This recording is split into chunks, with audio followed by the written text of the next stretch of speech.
Check. It's episode 179.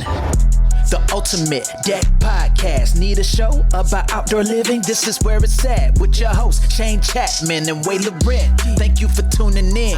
Now let the show begin. Yeah. The Ultimate Deck Podcast. Let's go. 179. Bryce, how does that make you feel? Bryce? Good. Good. I feel great. Bryce? Man, are we going to like freestyle the next intro? Yeah, I think we probably should. No Wade today because Wade is what women want. I don't know if that's true. Well, he's not here. He's at a place where he had to pay to get that though. True. Yes, he did. But everybody who's there that have things that women want had to pay to be there. That's true. They all had to pay to be there. Wade is away in Saskatoon because in Saskatoon is the What Women Want show this weekend. Well, today and tomorrow. And so he's up there. Can I say manning the booth? Is that still peopling? Personing the booth? Personing the booth at the What Women Want show. He's standing at the booth. Yeah. So this show, this What Women Want show, not this podcast, but the What Women Want show was in Regina as well, but it was in March. It was they're in drastically different times. This is way earlier. I don't really think it matters when that show is though. Like probably not. As far as for us shows go. For us, it's probably better that it was spread out a bit because we had other shows also in March. It would have been tough to manage that. Do you think it would be better to have some of those spring shows not in March and more like April? This year, sure, because this year April was very slow. But on some years, you'd be like, we can't do this. It's too busy. Right. I think March is a good time. It's just that the weather was really crappy this year in March. Well, I feel like in Saskatchewan, it's always crappy. It's like it's a coin toss. Yeah, it is a coin toss. March weather. You never know if you're in spring in March. Yeah. Here. Yeah. Maybe on the calendar it says it's spring, but 70% of the time it's very unspring-like in March still. Yep. Corey Dubb says Saskatoon women take longer to figure out what they want. That's why we sent Wade there because he looks older. The women there are more patient. Hopefully they take longer to figure out what they want. And so they expect more gray hair on. Right. Wade's got that salt and pepper look for his entire life. There's no pepper left in It's Wade. all salt. It's just salt. He also said that he's surprised that I'm still here. I am also surprised. I was surprised you walked in this morning. So one of the first things you said this morning was like, we should do this podcast earlier than later because you're on borrowed time. And I was like, you're right. Borrowed time. And then it turns out we did it an hour later than we anticipated originally. So that didn't happen. But I'm on baby watch right now. If that thing rings, you're gone. So this podcast may end abruptly. My wife is due in 2 days and she was early with the first two kids. And this is the third one. So yeah. Statistically, they say that the third one may be earlier than the other two. We don't need to get even into why. Earlier? Well, like unlikely to be later. Oh, okay. That's fair. Right? Like, so anyways, the other ones were a day or two early. We're at 2 days before the due date right now. So you never know. It's probably happening any moment here. So let's get to it then, because I have places to be. All right. The topic for today, while you find the fancy little intro song. The wrong button. Okay, ready? Well, you always do. Let's get to it.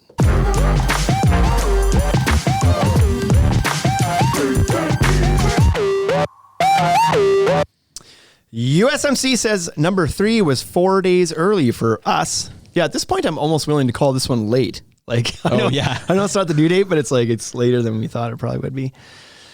So anyway, but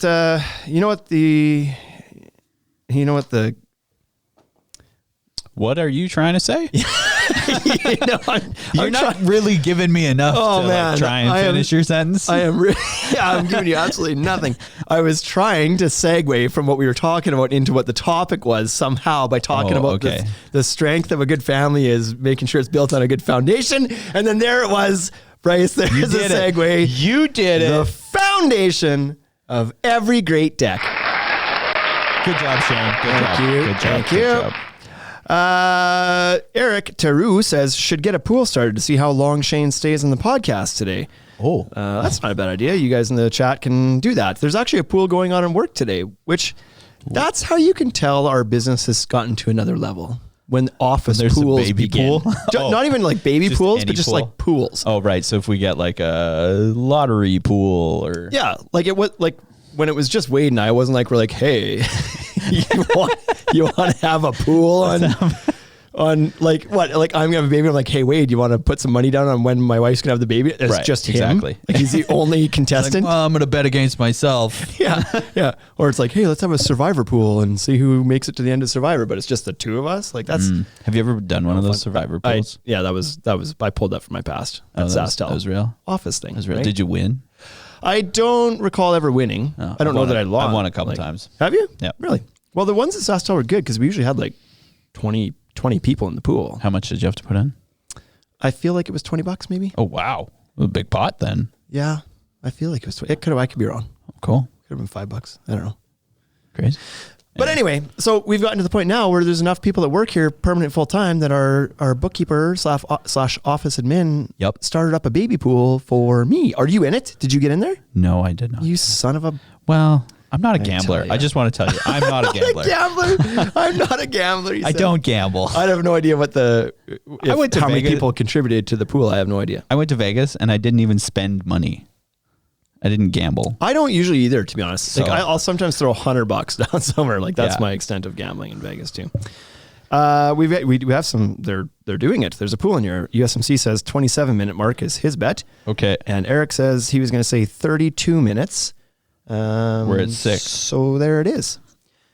So we better get after it then. Let's So get to it. way back when, if you've been with the podcast for all 179 episodes, That's a lot. you may recall this episode, but it was one of the early ones. I want to say like It was before me. 3, 4, 5. Like it was before Wade, probably even. Like I think it was actually when I was doing them by myself for the first 5 episodes. What was it called? Do you remember? The foundation of every great deck. Foundation of every great deck. So feel free to borrow that for this one too if you need. Begins with Foundation of every great deck. So it was a good episode. It has been one of our best listened to ones. It's Yep. in the top. Is it top 5 even of 179? It's top 10 for sure. it's top 10 for sure. And Deck Protect slips in with a 4 a.m. tomorrow, so he thinks we're going to get through this podcast. He would be the most historically accurate because the other two she's always gone into labor in the middle of the night, and then they're born that's at like the 6 a.m. worst. So he That's the worst. It's like he knows. He knows. So But anyways, I thought we'd revisit this topic. Because it did well. It's a popular topic, right. And people want to know. And chances are, if you've only discovered this podcast in the last few months, you haven't gone back to the start and listened to it all the way Right. through. That's like Not many people do that. 250 hours of podcasting to listen to, and you probably aren't doing that. So Yeah. this is new to some people. The other reason is things change. That was done 3 years ago. For Where are we at? 4 How many years weeks are in a ago? year? There's 59 and a half? how many weeks are in it? 52. 52. So we're like into the 4th year of recording these things. So Like we've been doing it for 3.5 years. So Yeah. stuff's changed in the industry. There's some new products out there. There are. We should talk about them. So let's get to it. Where do you start with the foundation on your deck? I'm going to talk about 3 categories of products. One is on grade, so above ground, doesn't go Okay. into the ground.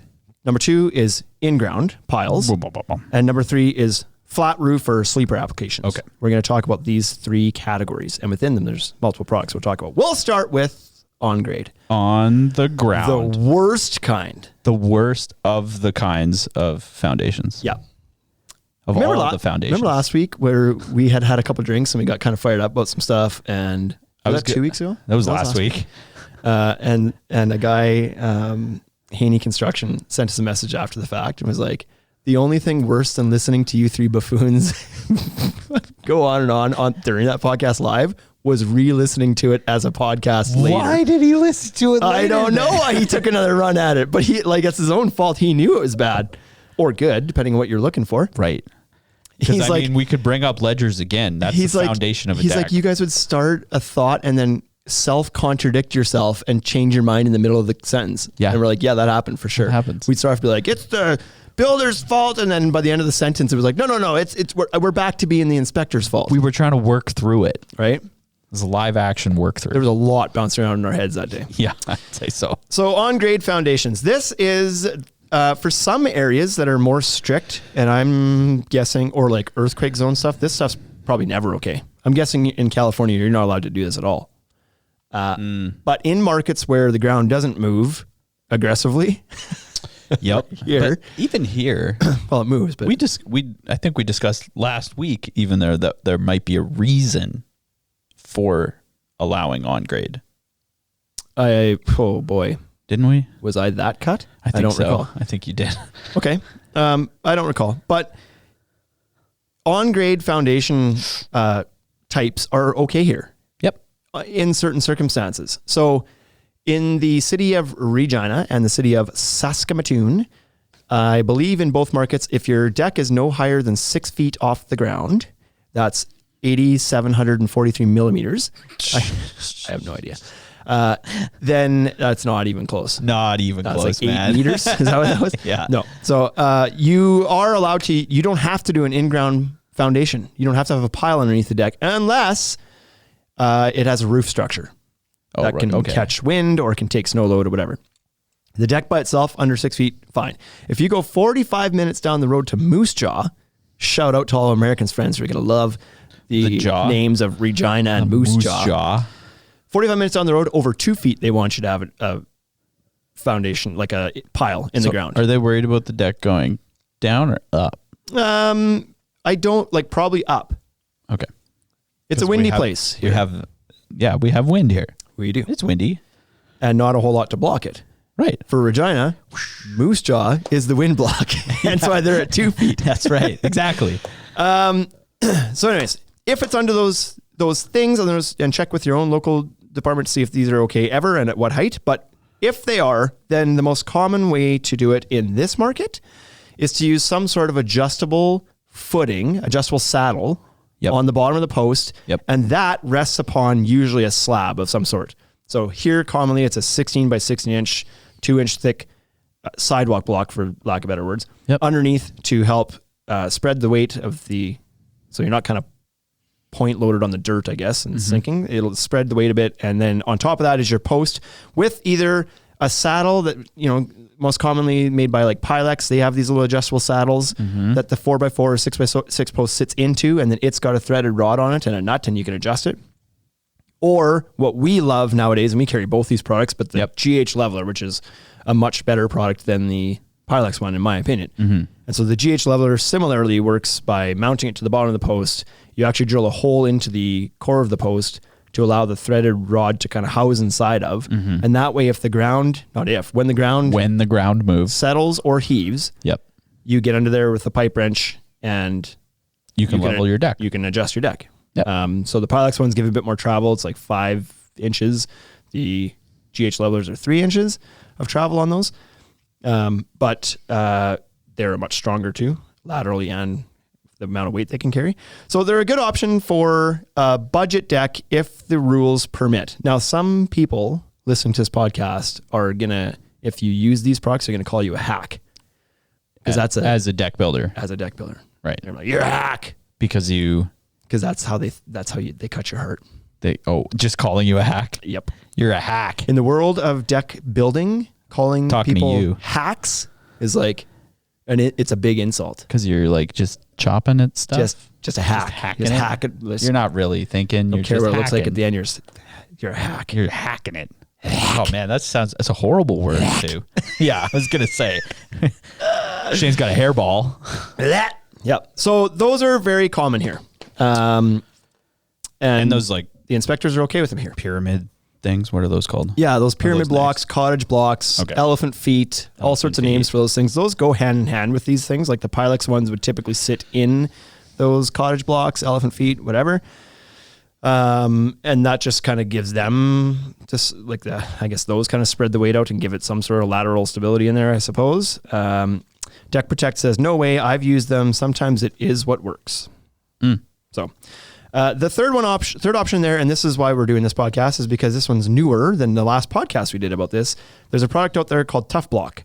And it's the same. It's kind of like those cottage blocks that are made out of concrete, but the tough blocks are made out of I think it's like recycled plastic or rubber or something like that. They're a heavy, big black footing that kind of spread the weight to hold the post in the middle of it. They're the same kind of thing. like those like parking lot bollards at the end of you know what I'm talking Kind of. about. Oh, okay.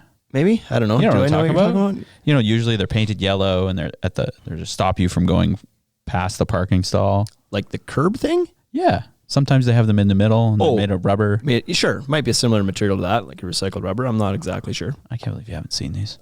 Well, I think I know what you're talking about, but it's a weird correlation, isn't it? Just the material is similar, you're saying? They probably look the same too, some of them. Well, maybe. Anyways. Sorry. So those are option 2, tough block. Like they're more expensive than the concrete versions. That's for sure. The reason I brought this up is because I was wondering if you had to put them down with rebar. No. They're just heavy enough to like. Well, the deck's going to stabilize. sit in them. Oh yeah, I guess so. Yeah, they're not going to blow away. Yeah. So you're eventually going to put 10,000 pounds on top of them, so they're not going to go too far. So that's the end of the on-grade stuff. If you can get away with the on-grade stuff, if it's a really low to the ground deck, if it's a temporary structure, like maybe at a campsite or something, then or if you're not allowed to pour piles, maybe there's a lot of infrastructure under the ground. You can't dig a hole. There's reasons where these are okay. It's just, you got to check with your own local market, because they might be not okay, a little bit okay, or really okay with them. So if you're to do more on-grade stuff with these types of materials or solutions, I guess. Yeah. Would you recommend floating your deck? So what was the start of that question? If you're to use the on-grade solution, Would you recommend floating your deck? your deck off the house? Because of the movement that happens. It doesn't happen here, but I know some areas, I believe Manitoba might even be a jurisdiction where this is the case. They're okay with you using those things if you don't attach to your house. That's part of the rule. Right. Here, they're fine with it. Other places, they're not. They're fine with you wrecking your house. It totally makes sense that you would not want them attached to your house if you're using those. Because you're essentially saying, yeah, the deck is going to move with this product, and that's okay. But debatably, it's not okay. Not okay. To attach to the house, it's not going to move, and then have this thing hinging up and down. Right. And, weakening the fasteners or whatever it might be where it connects to the house. So, yeah, probably a good idea to float that. The trouble with that, trouble with doing it like that, is that if you use these surface blocks near your house, one of two things is going to happen. When the ground heaves and pushes that thing up, and if you're building close to your door threshold and you're not leaving a gap there, that thing might end up above your door in the winter. And the second part of it is that excavation zone around your foundation, that, roughly 3 feet of disturbed grade they've backfilled in there that seems to perpetually settle. Definitely move. Yeah. It's going to sink a lot. Yeah. So the nice thing about attaching to the house is that you're floating above where the ground isn't super stable. So well, that's a tough question. Yeah. Yes and no then, hey? Yep. Contradicted ourselves again. The end of your story. That question. Sure did. And I'm going to leave you without even giving you a recommendation. There you go. Homeowners right now will be like, so which way do I do it? It's up to you. Shane's running for office next year, apparently. Yeah. So No, I'm trying to learn from you. Don't just leave me hanging with the options and no guidance. What's next? Deck Protect to slab on grade is different, I think. Slab on grade. Oh, if the house is slab on grade? Not sure who he's referring to there. But anyway, the second one is, this is going to be universally accepted as the best solution, is to do a pile or a footing in the ground. Yeah, do it that way. And so I'm going to talk about 4 options that are common nowadays. I know into depth on them. 2. What do you know? I know the concrete pier. Yeah. Right. So you dig down as deep as you can, past the frost line, put one of those sono tubes into the ground, and you fill it with concrete. Let's go. And then that's where you put your deck on. Give her. Yeah. Give her hard. Give her hard. And you got your pier. And then what else? What's screw the pile? Screw pile. Helical screw pile. Oh yeah, bud. And that's where you put the... Get it. That's where you get the screw pile guy to come in and basically just screws a big screw into the ground. Absolutely. With one thread. It's got one thread on it. Right. It doesn't have to really do much. Pretty big thread though. It's a big thread. Pretty big thread. So yeah, those are the 2 most common. Yep. Easily. And And then there's a bit of a gap. And then there's these other ones that are a bit common now too. Diamond piers, we're going to talk about a little bit, and ground screws. I've seen those. I've seen the diamond piers before. Okay. No, I'm not. I was like, I'm going to order. No. I don't even want to suggest what I was thinking because I don't think it's even accurate. So let's go through these one by one. Diamond piers. Deck Protect says helical all the way. I would agree. If you're looking for guidance, helical piers are the ones that I think are the best. So there you go. And then you can attach to your house, which answers the first question too. Shane's starting his career in ASMR video. Yeah. Some dudes right now are just like snap their head towards the speakers like, what is this? Nobody can hear us. Right? You did that. They can't. So let's start with concrete piles because these are the most common. These are the oldest solution. Yeah. One of the most effective. Everybody knows about these. Engineers are good with these. There's no questions. You put these on a permit, they're going to pass. Which is crazy to me. Yeah. There's so many problems with them. So, well, if you don't do them right, there is, right? Yeah. But it's common for people to not do them right. And so you mentioned how they're done. You dig a big hole and you fill it full of concrete. The other thing is you have to dig a huge hole. It's got to be bigger than the tube. Right. So, yes. So there's that, right? So first of all, you have to size it appropriately, which you've either got to refer to some sort of calculator or chart to tell you how big the pile is supposed to be or an engineer. Because not one size fits all. They might be as small as an 8-inch diameter sonotube. They might be 10, 12, 16. They could be 24-inch piles. It depends on what's going on top of them, right? Yep. And then the depth you go is 100% dependent on where you are because it's 100% dependent on your climate, for one. If you're frost cycles, it's 100% dependent on the ground type, like the soil type you're going into. So there's no one answer for any of this. What you have to install for a concrete pile here in Regina is versus Tacoma, Washington, right? Okay, yeah. or San Fran. Well, even is significantly different. Or like Ontario, like the Canadian Shield. You right. Put something in a rock. Yeah. So in Ontario, they do their concrete piles 3 to 4 feet deep. Yeah, and that's what they need to do. And our southern U.S. friends are like, holy smokes, that's deep. Yeah. Yeah. Hold your gitch. Just wait. Hold your beer, son. Strap in. They go significantly deeper here. Yes. And so when we're talking about Tacoma, I believe they go 12 inches. I don't even know if it's that. I don't even know if it's that deep. Like they literally take a shovel out and dig a hole and then put concrete there. That reminds me, quick little sidebar here. Yeah. Reminds me of, I was watching Family Feud the other day, Steve Harvey. Have you heard about this one? No, I don't know. Okay, so it was a question on Family Feud, and Steve did not get any answers for this one because it was, what is the number that men lie about the most? Well, I know what popped into my head immediately. What was what? Penis size. Right. So you went to penis size. All of the contestants just said numbers. Oh, they were like 27, 6 inches, yeah. 100. Yeah. Okay. Did you see the episode? Like he's got so many good like clips because he's a great host for that. Yeah. Like he's so funny. There was one guy there. I don't know. He had a really strong accent. African-American guy who, what was the question? What is something to the effect of like, what are the top things that would be disastrous to happen on your wedding day? Yeah. Did you see that one? And this guy says, he said, no pastor. And so like the pastor doesn't show up. Yeah. But his accent, he said, no pasta. No pasta. And Steve Harvey was like, okay. Like, what are you talking about, man? And the guy's like, yeah, no pasta. And Harvey's like, I thought I told you. And he's like going into like doing the Steve Harvey thing, like making it a big deal, whatever. He's like, okay, let's see it on the board. No pasta. And the guy's like, no. He's looking for a word. He's like, priest, no priest. He's like, and then Harvey just loses it because he legit thought he was saying the spaghetti wasn't showing up on time. Pretty funny. Anyway, back to concrete piles. Washington, 12 inches deep. Sure, you dig that with a shovel and you pour your concrete. No big deal. No if problem. That's the case. One bag. Then it's like a really good solution for doing that. Yeah. Why wouldn't you just do that?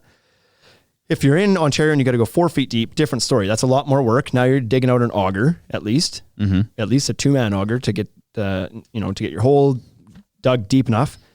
If you're doing it here, you're just not. You're not digging that by hand at all. I feel like that's why the on grade stuff is allowed here. Right, probably. Here, they're going to require you to go at least probably 8 feet deep. Yep. And that's just because that's where you get below the frost line. The frost line here can be 6 to 7 feet deep. If you go 8, you're below the frost line. But what they actually do here, engineers will typically call them 16 or 18 feet 16 deep. or 18 feet deep. Because they typically want to go like double frost line, essentially. And we've got really crappy soil here. It's not just frost, but in Regina specifically. clay. Yeah. The ground moves a lot here. Yep. It's sweat, not even summer to winter, within like water. Retains like just a how lot much of rain. moisture. It swells when it gets swells. wet. Yeah. And when it dries, it shrinks a ton. Yeah, when it gets real dry if it doesn't rain. So if you have a pile in the ground and the ground is constantly, even during summer, swelling and contracting and swelling and contracting, well, the pile gets pushed out of the ground. Yep. And then you add in the freeze thaw cycle and the frost in the ground, and frost also causes things to, like, it causes the ground to swell up. Yep. It heaves. And we all know that like when you, there's like a few analogies I could go to with this, but they're really, What are you going to go with? gross, like popping a zit. I was thinking about it just right? pops out. Yeah. But it's like more of a slow zit. Right. Like one of those really deep suckers, like the deep blackheads you see on TikTok. Yeah. They like squeeze it and it starts to come out, and then when they let go, it sucks back in a little bit, just all the way back in though, and then they squeeze it. That, like whack-a-mole. It's a concrete pile. The piles are a zit on the face of this earth. Okay. You're right. You're not wrong. I'm not wrong. That's a perfect analogy. You're not wrong. So they freeze and they pull up, or they heave up a little bit, and then the ground thaws, and they don't ever settle all the way back down. And the next year they heave up more, and then so they go up 2 inches, down 1, up 2 inches, down 1. All of a sudden the thing's jacked out. You should probably not do just up and down. So if you don't do a proper depth pile, it's not going to work here or anywhere if it's not proper depth because of that. Now, there's some things you can do to combat the heaving or the depth of it, and that's to bellow out the bottom of the pile. Very common practice to dig your pile down and then create a bell shape at the bottom so that the concrete is kind of anchored down there, because it's essentially a war of friction with the ground. Yep. The frozen ground that's trying to heave wants to grab the pile and pull it up. You need that friction below the ground to be the other half of the tug of war to not allow that to happen. Belling it out helps it to anchor into the ground. So if you can bell it, great. How easy do you think it is to create a bell at the bottom of an 8-foot hole? Or a 16-foot hole. Right? Or... So that's why they go deep here and they don't worry about the bell so much, because it's pretty tough to bellow at the bottom of a hole that's way down that far. And that's why screw piles are better. Right. So the other problem to this is, imagine how much earth comes out of the ground when you dig a hole that's 12 inches in diameter and 16 feet deep. Yeah. That is a significant amount of earth. Yeah. And it's clay. You ain't never getting that back in there. So you're not shoveling it. No. Like now you need machinery for every step of this thing. You need to bring in a bobcat with an auger to get deep, with extensions to get deep enough. And then when you pull that earth out of the ground, you're not shoveling it with a shovel. You have to scoop it with a bucket because you can't shovel it. It's just sticky. It's like trying to shovel like dried out Play-Doh. Right. And if it's dry, then you're even more hooped. Right. It's like concrete. Yeah. But if you go like 10 minutes down to White City, Emerald Park area, suburbs of Regina, it's all sand. You could shovel that, no problem. You can dig those, no problem. Yeah. So for a variety of reasons, concrete's really a pain in the butt here. Home builders still use them because that's what they put under houses. And so if you're doing the deck at the same time, they'll just punch concrete piles for the deck as well. I've seen a lot more houses in the past 10 years use not concrete piles, but hammered piles. Yeah. Hammer like steel girders straight down. Yep. Why don't we do that for decks? Why don't you create like a shanked like nail, essentially? I don't know. You wouldn't have to dig anything. Screw piles work. But think about how they drive those how they drive those things in. With a giant pile driver. Yeah, it's pretty cool. On the back of a semi. Like you're not getting that in people's backyards. That's true. That's probably the problem. Deck Protect says, all right, let's all agree. Digging sucks. Digging sucks. Yeah, especially here. So because of that, helical screw piles are amazing here. Yeah. Let's just get to that. Yeah. It's called physics. Yeah. It works. Yeah, it just works. There is literally not really any drawbacks to using a screw pile over concrete here. No. There's an argument to be made, again, when we're talking Washington, California, where you got to go 8 inches deep on your pile or 12 inches. Is like, okay, well, that's not too hard to dig out a spot and pour a pad, like a pile for that. Yeah, but even then you could put a nice little screw pile in then. You could, but there's a cost difference there then, right? Oh, yeah. To do 12 inches by 12 inches of concrete costs you $12. Right. That's true. Right? That's true. And a concrete pile is going to cost you a helical screw pile is going to cost you $300.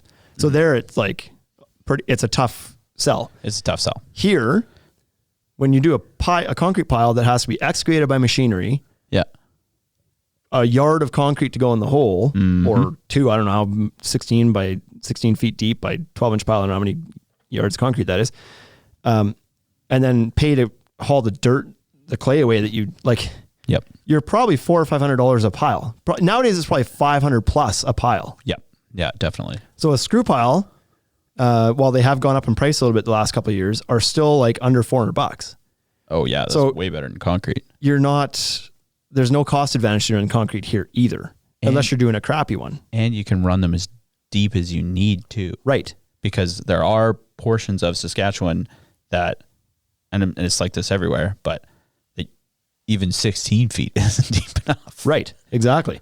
So, and the nice thing about that too is that you can decide that as you're driving the piles. You don't need to pre-dig the hole and then like test soil down there and be like, oh shoot, looks like we got to bring back the machinery to go deeper on the auger. So the screw piles by default, they're 10 feet long is what the companies here use, is 10 foot long piles with either a 8, 10, 12 inch helix typically at the bottom, sometimes bigger. They can go bigger if they need to. And they go 10 feet because that's well below the frost line, and they don't work the same way. It's a smooth steel pole. Mm-hmm. The ground has nothing to grab onto on that necessarily. So it's not really trying to heave it out of the ground a whole lot, but even if it was, it's anchored with a plate anchor at the bottom of the hole. It can't really good luck get digging pulled these up. And in order for it to come up, even it's kind of got to be reverse screwed. So it's got to rotate. In order for it to go down, it's got to rotate. Mm-hmm. So the bearing capacity is very high on these things, and they're not going to turn, not going to rotate. So they work quite well, both on uplift and supporting weight. And they drive so simple. Yep. They do require machinery to drive them because they're 10 feet long and they're a big pipe. So you're not going to turn these in by hand. But for example, Techno Metal Post uses a little remote controlled machine that'll fit through a small gate, like 2 feet wide gate. Doesn't have he just to be drives much, in. He's not even on the unit. Other guys like Post Tech, they have a little backhoe that they install them with, whatever. It just needs a hydraulic to turn it. To turn. And so they're simple, and they go in like 4 minutes. You go back, there's no digging, so you don't have to dig. You mark your pile, you put the pile on the drive head, you start spinning it. And in 2 minutes, it's driven to 10-foot depth. Mm-hmm. And here, there's rarely a rock in the way. Oh, let's also talk. As soon as it's in, you can build. Right. 2 minutes, he backs out and you can start putting your posts on and start building your deck on top of it the second he leaves. Yep. Whereas concrete, you have to leave it to dry for a day. And in areas too that they require pile inspections, sometimes there's another weight. You dig the hole, then you have to have the depth inspected first. Oh, before you even pour. Because there's no telling by looking at a concrete pile how deep it was. That looks like it's about a 12-foot pile. Yeah. How deep did you put that? 16 feet? You gotta dig. Really? Gotta dig down next to it. Because there's only like 3 shovelfuls of dirt over there. Exactly. Yeah. Yeah. You promise? I promise. Yeah. So, but with the piles, they can be stamped and marked like any like a hanger nail. You can tell by the head of the nail because the marking on it what type of nail was used. You can tell by the hanger, by the marking on what type of hanger. Like you can identify these things without just like taking somebody's word for it. Yep. So you can drive these things and not require that inspection. So that's quicker. And then you don't need to wait for the concrete to dry. So that's way quicker. Yep.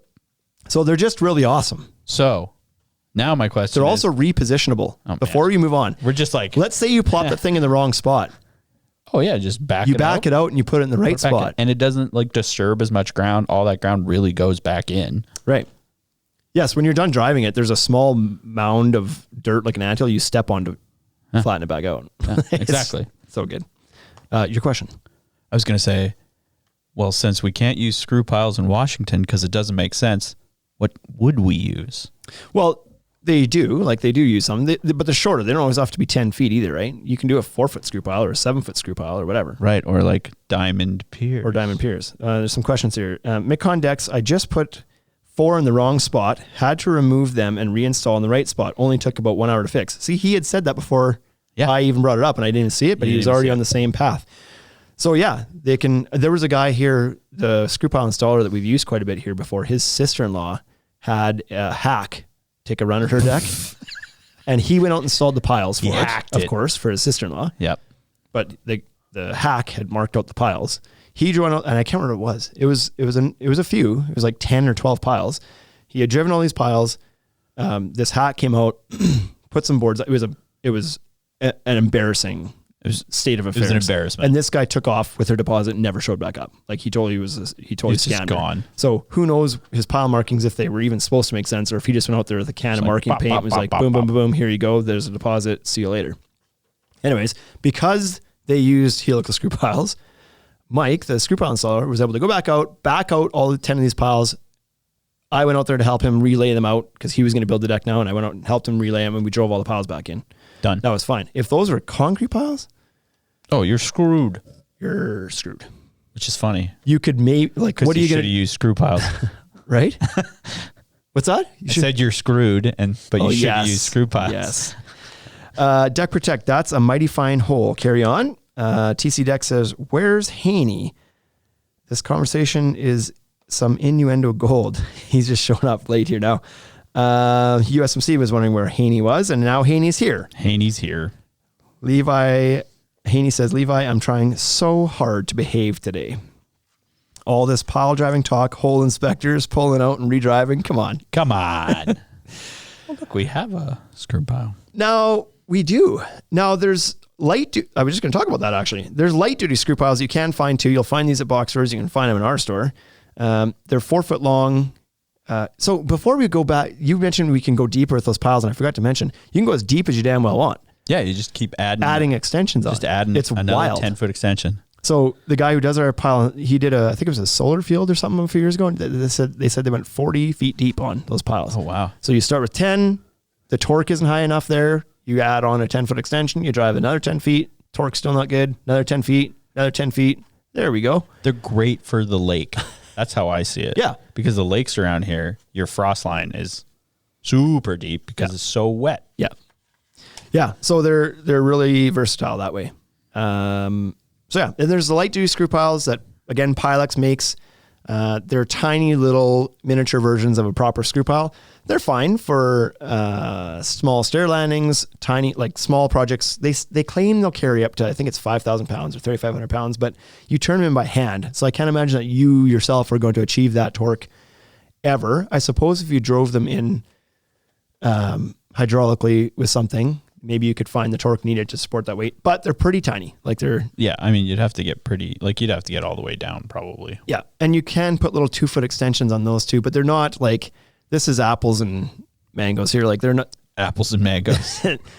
They're the same shape. They work the same way, but they're in a significantly different category of heavy dutiness. Right. Yeah. But they're there if you want them. Diamond piers. So, what's a diamond pier? TC Dex says, holy cow, I can imagine Haney's face just turning red. And USMC says, screwing by hand is never as fun. We don't even need to go there. Nope. Haney says, does that make it bells deep? Wow. That's all you're going to give that one. Just wow. Wow. Okay. So diamond piers, I've personally never used these. And the reason is I did witness them in a magazine like 6-7 years ago. And I thought, well, that looks really cool. That seems like it'd be a great alternative to doing a pile. And because what they are is they're kind of like they're a diamond shape. And you excavate a small hole in the ground to kind of sit them into, like to bed them in. The bottom diamond shape kind of sits in the ground, and then the rest of it sits above ground. It's got 4 pre-drilled or pre-formed holes on the sides of the pile. So it's kind of got 4 sides, diamondish like. And you drive these pins, large pins. Right. I don't know the diameter of the pin, probably, I don't know, inch or inch and a quarter. That's big diameter pin. Big pin. That's steel big pins. Pin. You slide these into the pre-formed holes and you drive them in with some sort of hydraulic or pneumatic hammer of some sort of action, or sledgehammer if you're really wanting to get after it. Get after it. And they crisscross underneath in the ground. So you drive these pins in from all sides. These ones crisscross and these other ones crisscross. So they kind of like lock themselves into the ground. the reason we never ever decided to use them here was they were only effective for frost depths up to 48 inches. Yeah. So we just talked about that doesn't work here. Doesn't work here.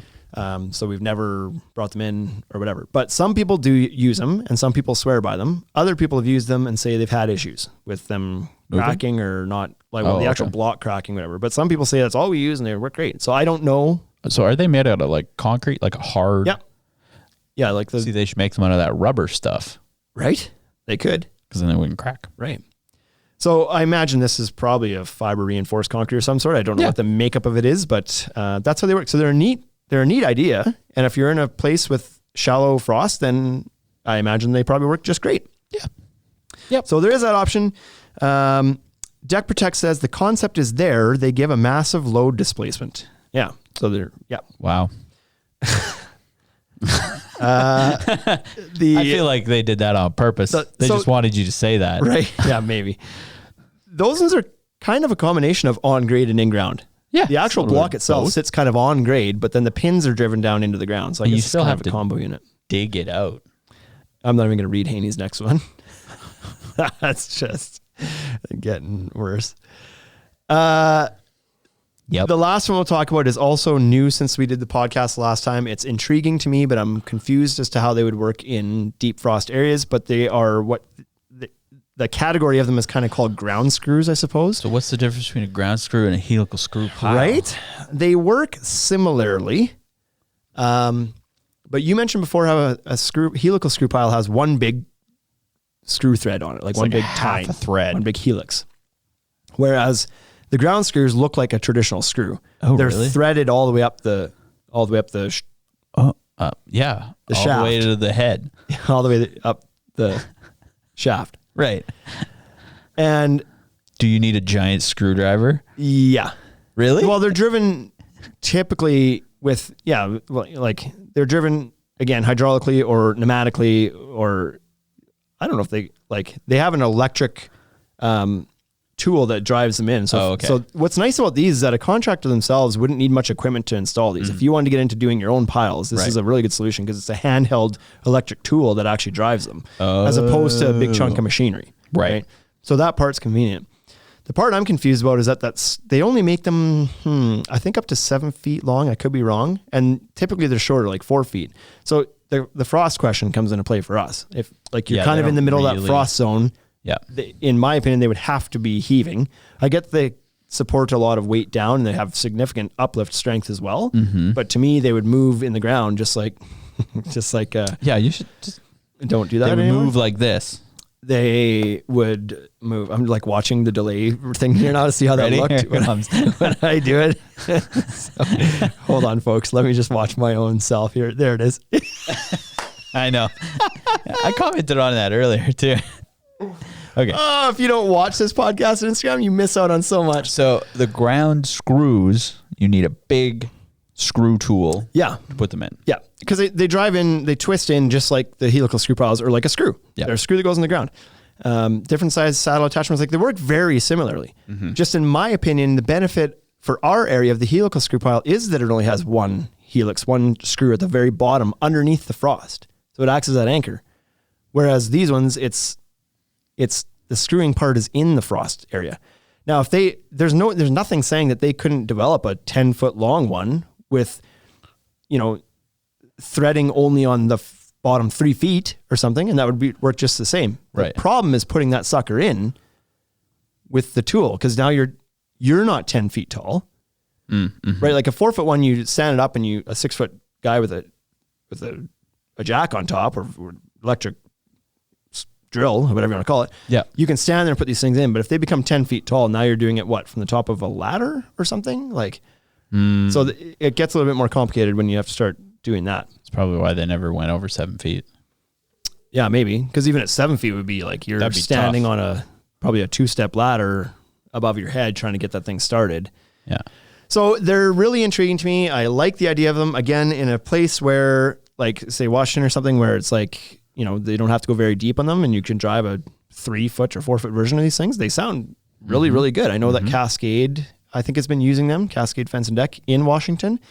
And so they've had, I think, really good success with them. And how nice is that they're only, 4 feet long. You can throw them in the trailer like 10 of them doesn't take up a whole lot of room to move around. They sound like a good fencing. Yeah, they could work with fence too, I think. Yeah, probably. So we'll catch up on some questions or some comments Questionable comments. I'm going to skip the one that Haney said before, but this next one's funny. A ground screw is typically done outdoors. Yep. Duck Protect says he's dying here, probably because of the one I won't read. I've got to pre-read Haney's before I can decide if I'm actually going to read them or not. Right, you're pre-censoring. His Hitachi magic wand is needed for a ground screw. You just said that. USMC says screwing in frost sounds painful. TC Deck says, I use American ground screw with 52-inch screws. We have a 36-inch frost line here, and I haven't had a problem. So, Levi, did those, like the threading goes all the way up? Like how high up? You have threading in the frost zone, and they're not pulling up? I guess is my question to that. Well, he said he used a 52-inch screw. Right, but I don't know if they're threaded all the way to the top, or if it's just like 3 feet, and then the top foot and a half is not threaded. Okay. So some of his threading would be below frost, and that might help it to not move, right? I don't know. Because the ground is not turning around the thread. Something has to give there. But the more threads, would that help you stay down?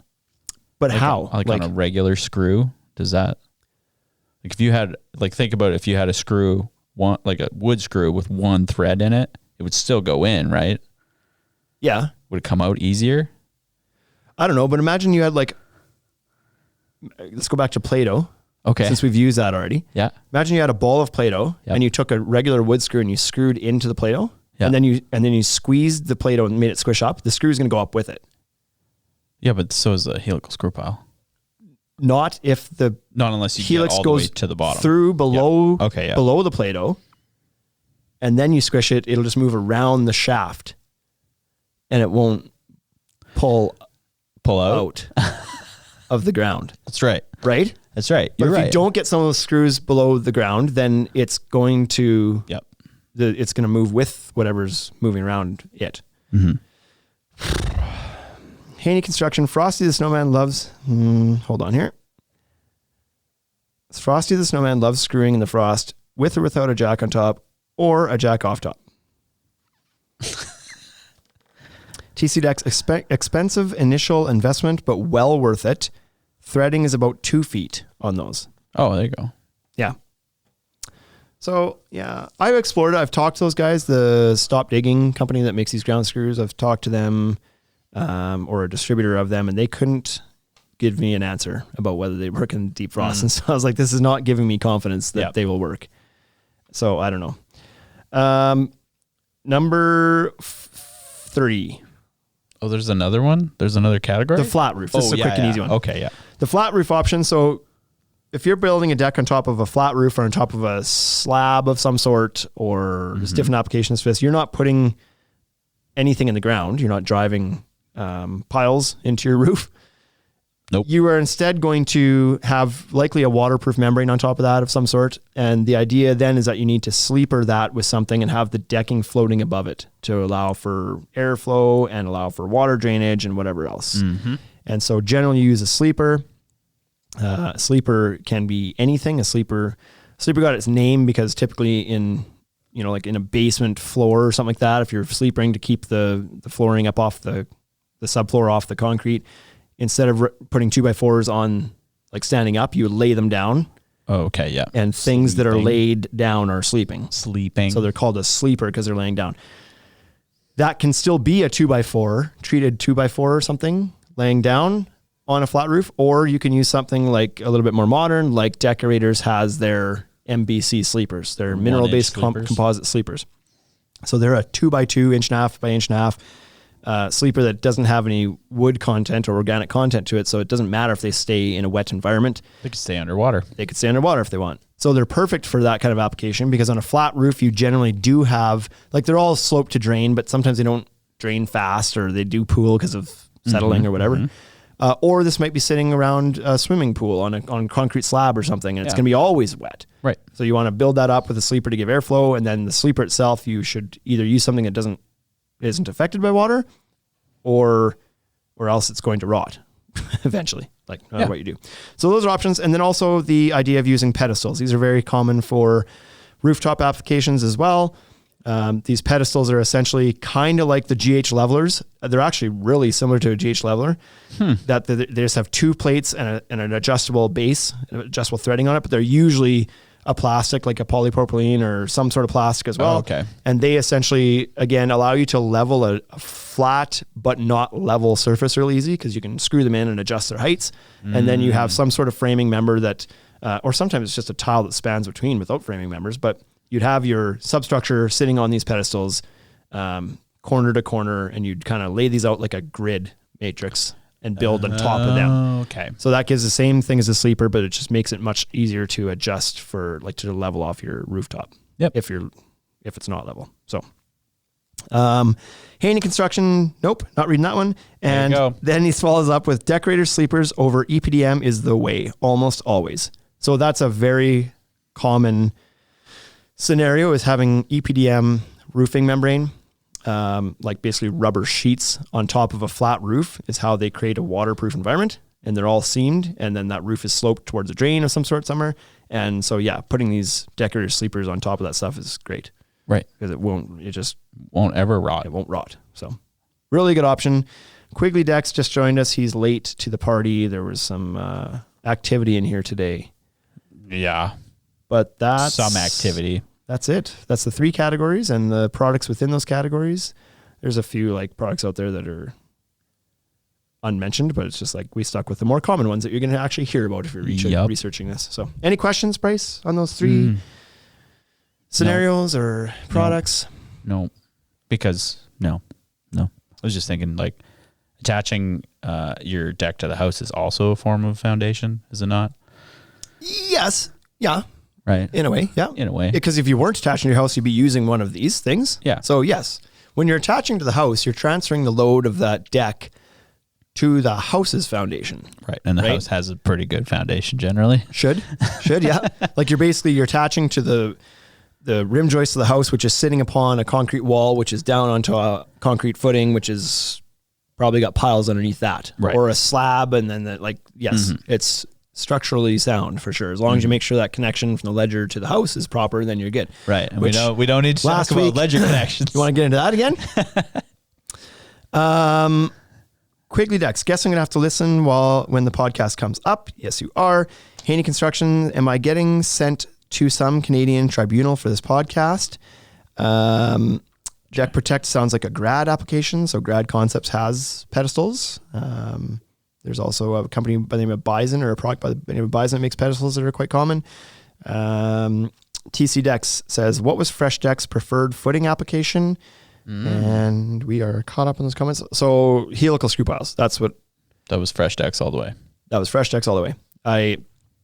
They've been out for a while. And so when I was building decks, it was either an on-grade for some of those budget decks that were low to the ground, if that was possible, or a helical screw pile. I don't think I ever poured a concrete pile. Did you? So in my life. When you quoted your deck, you just quoted them with helical screw piles. Yes, if they required a pile, or if I wouldn't force people to use them. If they were on a budget and they were trying to do things and the deck was 2 feet off the ground, I would use the on-grade options. But for sure, helical screw piles if we were doing a pile on the ground, it was that. I never poured a concrete pile. Do you think as a contractor, it's a good idea to try and quote helical screw piles? Otherwise, let your client know that if the deck fails. Yeah, if I was still doing this, so keep in mind that I retired from deck building when I was getting in prime. You were at the top of the pack. I was working up.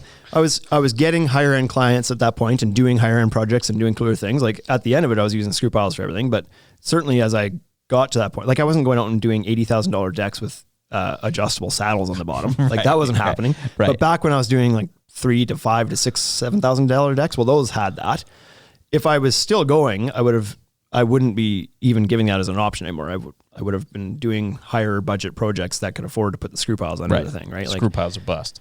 Right. And so that would just be the option, because if you do the on-grade stuff, there will be a callback no matter what you tell the customer up front.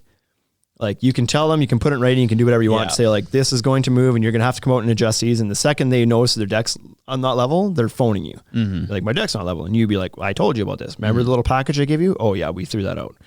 But my deck's not level. So you need to come back and fix it. Like come back, fix it. And it's not a big job to go re-level the deck with those things, but it's a job. It's an hour to go out there to pull up, to take your tools out, to get the deck jacked up and re-level it is time that you don't need to be spending. So what's that worth, right? Yeah. So yeah, helical screw piles. Get Use after them. it. Yeah, I think. use them. Mick on deck says, I agree with Bryce on the last podcast. Builders should be responsible for whatever they get paid to build. Thanks, Mick. Oh man, he's going back into this. We're not going to start this today.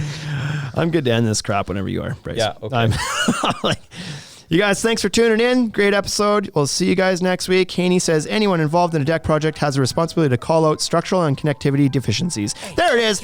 Boom. See you next week. Deck Podcast. Now you know what we're about. Check the site. Come and shop. UltimateDeckShop.com. Hit us right away for sponsorships or tell us if you want to collaborate. Let's go. Check us out on any social networks. Thank you for listening.